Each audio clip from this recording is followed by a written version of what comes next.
Hello, I'm Griffin Fidelio. Stay tuned. My book summary will play now.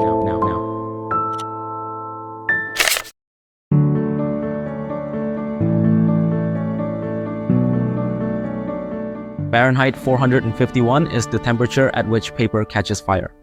It's also the name of a short novel written by Ray Bradbury. At just over 150 pages in length, the book has left an outsized influence on literature, the science fiction genre, and pretty much any story dealing with the dystopian future. One of the reasons it stayed relevant for so long is that Bradbury's dark vision of the future was prophetic in many ways. This issue of censorship remains as important as ever, as does the idea of rewriting history to suit a political agenda. And the scenario of people being comfortably distracted and numbed by earpods and televised family members becomes less far-fetched with each passing decade.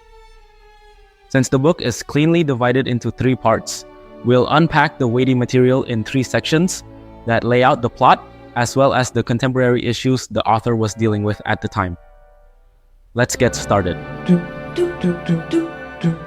Key point 1. A not-so-simple question. Guy Montag is a fireman. He's part of a crew that answers alarms and rides out in a big red truck. Only in the future world in which Montag lives, firemen start fires, they don't put them out. In particular, firemen burn books. They use devices called salamanders that are strapped to their backs with a long nozzle that spews flames. Why do they burn books? Well, it's the law. Books are prohibited. If a neighbor notices someone with a book, the authorities are called, the firemen show up, and the books are extinguished. At the start of the story, Montag doesn't question his job. He's smiling. He likes the heat and the smell of the kerosene and the sight of things being consumed and turned to black soot. He enjoys the ritual. But is he really happy? Until now, this isn't something he's thought about. He's smiling, so he assumes he's happy. But then, walking home from work one evening, he runs into a neighbor, a teenage girl by the name of Clarice McClellan. It's an encounter that changes everything. Clarice asks if it's true that once upon a time, firemen put out fires. Montag tells her that's nonsense. Houses have always been fireproof as they are now. Montag is taken aback by Clarice, but in a good way. She's unlike anyone he's ever met, and Clarice's family seems equally strange. She tells him that her uncle and her parents like to sit around and talk. What? Who does this? What do they talk about? Clarice doesn't elaborate, but before they part ways, she asks him one last question. Are you happy? Clarice retreats into the darkness and makes her way back home across the street before Montag can come up with an honest answer. After she's gone, however, Montag can't get the question out of his head. It has prompted him to question his life for the first time. Now that he thinks about it, the answer seems apparent. No, he is not happy. Another thing that's troubling Montag is his wife's condition. When he finally returns home that night, he finds the bedroom dark and tomb-like. His wife Mildred is lying on the bed uncovered, with seashells in her ears. Seashells are small, thimble-sized devices that fit snugly in the ears and offer an endless electronic ocean of music and talk. Mildred always uses the seashells when going to bed, but this night she is especially unresponsive. Even though she's asleep, her eyes are open, fixed on the ceiling. That's when Montag notices that his wife has taken too many sleeping pills.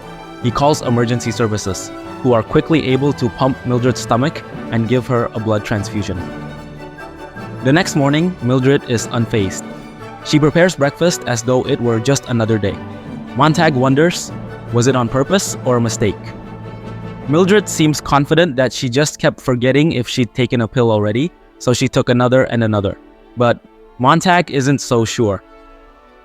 Mildred spends most of her days watching programs in a room called the TV parlor, where the television screens fill the walls. She considers the actors in these programs her aunts and uncles, and she finds them deeply comforting. What's discomforting to Montag is that this morning, neither he nor Mildred can remember how they first met. Meanwhile, Montag goes back to work, but it's not the same. Captain Beatty, the boss at the fire station, is also a little concerned. Montag starts to ask weird questions about their job, and Beatty has to reassure his employee that there's nothing unusual about setting fire to books. It's always been done.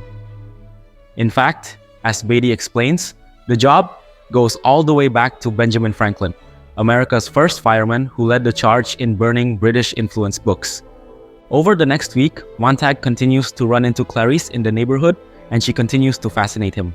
She talks about the sensations of nature, the sights, smells, and textures of the trees and leaves, more things that Montag has never thought about before. Every time they talk, her strange words and behavior seem to make more sense, and the world seems to open up more and more. But then, just as mysteriously as she appeared, Clarice and her family are gone. This troubling turn of events coincides with a terrible incident at work. In what should have been a routine call, the woman at the house refused to leave her home and instead chose to burn along with her books. The image of the defiant woman going up in flames burns in Montag's brain. The next day, Montag calls in sick. He can't get out of bed, so Captain Beatty pays him a visit. This is a suspenseful scene because, unbeknownst to his wife or anyone else, Montag has begun sneaking books home from work. When Beatty comes calling, there's a book under Montag's pillow. Meanwhile, Beatty tries to bring his employee back into the fold by telling him the whole story of how they got to where they are. Beatty explains that it all started gradually. Books became digests, then the digests were condensed. Hamlet became a one-page entry in a collection of classics. As the nation became more culturally diverse, magazines and all published material became bland, and all of it tried to avoid any controversy at all. The word intellectual became an insult. The people wanted to be happy all the time. This is what made everyone equal, and so they rejected the authors with their disturbing ideas. Clubs, parties, sex, and drugs. What more do people need? This is how Beatty describes the history leading up to the fireman. Having a neighbor with a book was like having a loaded gun next door. Keep the peace, burn the book. Before leaving, Beatty tells Montag that he knows firemen get curious about books. It happens, but Montag shouldn't bother. Fiction books are just made-up nonsense, and non-fiction books are just a bunch of competing ideas that cancel each other out. If a fireman does bring home a book, he can just bring it to the firehouse and incinerate it. All will be forgiven. With that, Beatty leaves. But Beatty's sermonizing doesn't convince Montag. After his boss leaves, he shows his wife the hidden stash of 20 books that he's collected. Mildred is horrified. Her husband pleads with her to be supportive, but she wants nothing to do with these illicit items. She's eager to return to the TV parlor and block out all the unpleasantness. Analysis. This brings us to the end of part 1. There's a lot of world building going on here, so let's try to break some of this down and look at what Bradbury is getting at with this scenario. Perhaps the most important context to Fahrenheit 451 is to remember that it was published in 1953 during the McCarthy era. This was a time of political persecution when having certain books in your possession could lead to accusations of being a communist, being anti-American, and being fired from your job. Not only that, there were calls to burn books written by politically undesirable people. But this was also a time of emerging mass media. Television was still new, and Bradbury relayed an inspiring encounter. In Los Angeles, he saw a husband and wife walking their dog. He noticed that the woman was carrying a portable radio with an earpiece in her ear, ignoring her husband and listening to the radio as they walked. In a way, Bradbury took both of these influences to their logical extremes. He envisioned a future where all books were banned, and this went hand in hand with a society of individuals who were isolating and distracting themselves with technology. People stopped having conversations about their lives and the world, and they got so far removed from nature that they were unfamiliar with the smell of fallen leaves. Like other dystopian novels, Fahrenheit 451 serves as a warning. It says, this is what could happen if we continue to go down a path of censorship and political repression, and place too much value on technology and mass media. Key point 2, Faber and fire. As the second part of the story begins, Montag is fully immersed in his illicit collection of books. He's enthralled with the beauty of the poetry and the expansive ideas he's reading about. He's now left to wonder how everyone can be so willfully blind to the world around them. At this point, we start to get a better idea of what exactly it is that's happening on a national scale. While Montag is trying to get his wife to join him on his journey of enlightenment, he's also pointing to the bomber planes that are continually roaring overhead, flying to some unknown destination.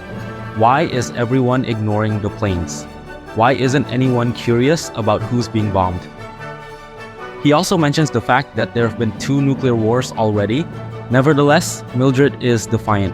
She doesn't want to hear her husband's annoying questions or have anything to do with the books. Desperate for someone to talk to, Montag remembers an old man he met in a park some time ago. When Montag sat down on the bench, the old man, whose name was Faber, had obviously hidden a book away in his jacket. They talked for a bit, and Faber even recited poetry to him. The old man had a spark in him, and when he left Montag, he'd written his address on a piece of paper and handed it to the fireman saying, "For your file, in case you decide to be angry with me." Montag had held on to that piece of paper and decided now was the time to visit Faber. When he arrives, Montag isn't greeted with open arms. Faber, a former English professor, is naturally skeptical, but Montag is able to convince him that he's sincere in his newfound enlightenment. In fact, Montag is eager to enlist Faber to help him out of his current predicament. Montag doesn't know what to do about his wife or his job. Captain Beatty was offering him a way out when he said that all he needed to do was bring the book back to the firehouse and burn it. But Montag also knows that he's helpless against his boss's rhetoric. If he returns to work, Montag is worried he'll go back to the dark side, as it were. But if he doesn't return to work, he'd basically be admitting his guilt. More than anything else, Montag wants to be part of the resistance, to help spread the ideas and get people to reconnect with the world and their fellow people. This gets Faber excited as well, the most excited he's been in a very long time. So Faber gives Montag an earpiece that allows him to both hear what Montag is hearing and to speak to Montag from the safety of his house. The plan is that Faber will be able to whisper into Montag's ear and help him resist Beatty's temptations. Alas, things don't exactly go to plan. When he returns home, he finds that Mildred and 2 of her friends have gotten together in the TV parlor. He tries to engage these women as he knows their husbands have been drafted into the military and haven't been heard from in some time. But they refuse to be concerned. Then Montag grabs a book and recites a poem even though Faber is in his ear, telling him to stop. The poem causes one of the visitors to leave the house in tears, and Montag buries the book of poetry in the yard for safety. He brings another book to work with him and makes a show of putting it in the incinerator. His superior Beatty welcomes Montag, but it turns out it's all a ruse. Soon, the alarm goes off and Montag is sent out to burn some books. He doesn't realize what's going on until they arrive at his own house. Analysis. The interesting thing about this part of the story is that, indirectly, we get a better idea of what's really happening in this future world. In the previous section, Captain Beatty told us that it was the will of the people that had resulted in firemen burning books. In his version, books were a source of pointless confusion, so people rejected them in favor of hedonistic pleasures.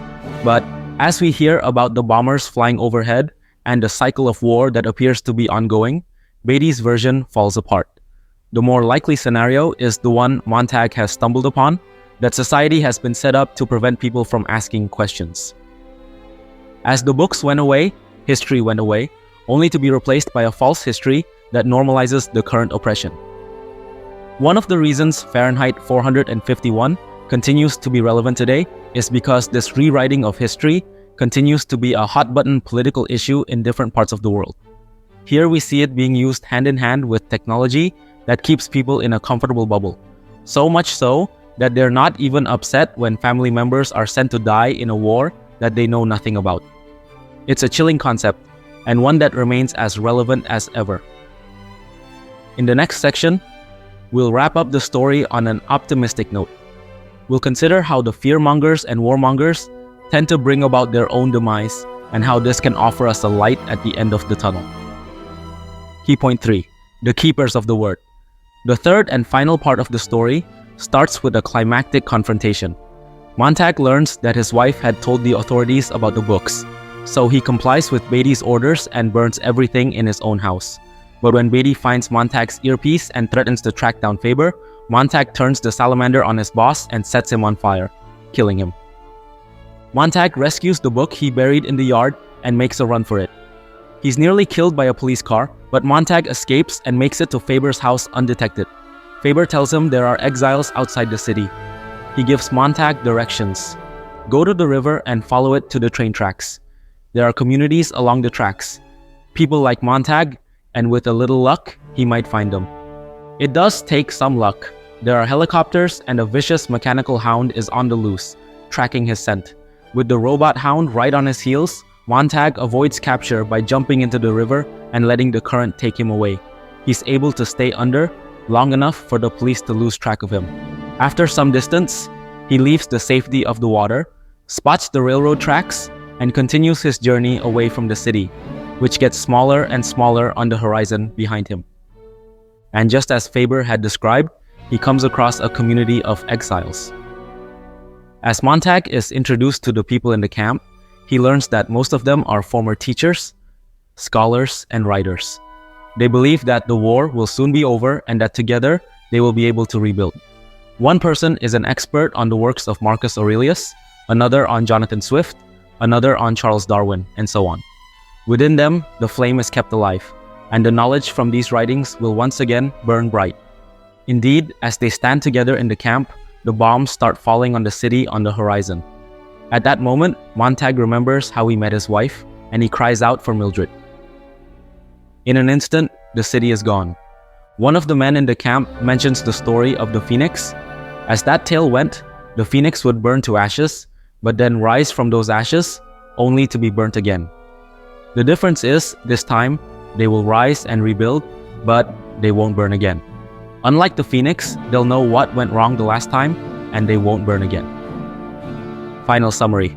This is a story about a dystopian future wherein all books are banned. Rather than extinguish fires, the firemen in this reality extinguish poems, literature, and facts. In doing so, they've erased history and the power of the written word, which helps us to engage with nature, people, and the world around us. One fireman, Guy Montag, is prompted to start asking questions about his life, and he begins to read and hide books at his home. When his wife finds out and his boss becomes suspicious, things quickly spiral out of control. Montag seeks help from a retired English professor, but he is soon forced to burn his own house and go on the run. In Exile, Montag finds a community of people who are keeping history and the written word alive in their minds. As the city is destroyed in war, the community is prepared to rebuild and not make the same mistakes.